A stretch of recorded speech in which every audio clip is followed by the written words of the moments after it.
pigeon, pigeon. Fine,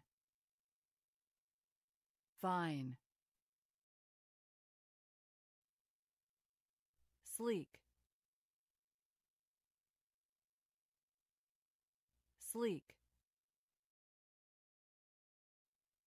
Kneel,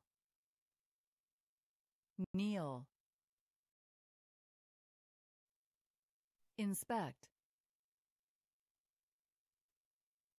inspect. Belly, belly. Exclaim, exclaim. Stoop, stoop.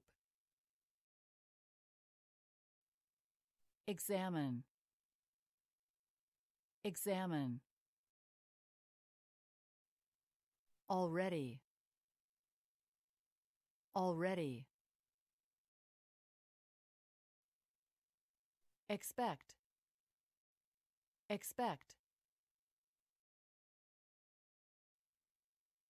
Porridge, porridge. Pail, pail. Tuck, tuck. Purse, purse.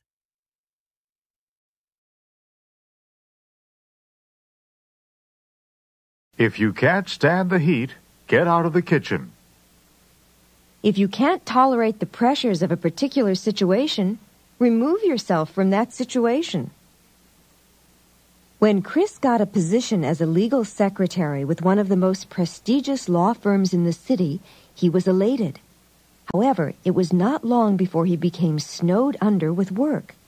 As the pressures of the job increased, he began to complain about the long hours and the excessive amount of work.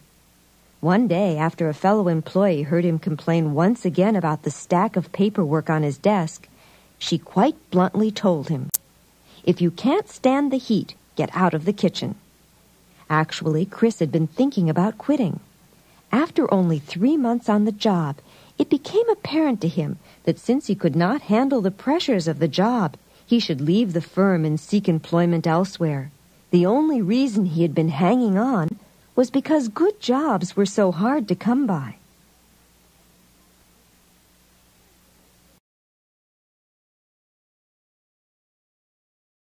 Leave well enough alone.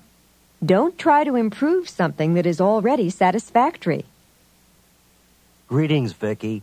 What have you been up to lately? Oh, I've been busy working on my sculpture for the spring art exhibition. I'm just not satisfied with the symmetry between the head and the torso. I'm no connoisseur, but when I saw your sculpture last week, I was very impressed. Really, Vicky, don't change a thing. Leave well enough alone. If you keep trying to improve your sculpture, you might end up ruining it. Do you really think so? Absolutely. There's no reason for you to change something that is already satisfactory. Maybe you're right. I'll sleep on it and see how I feel about the whole thing tomorrow.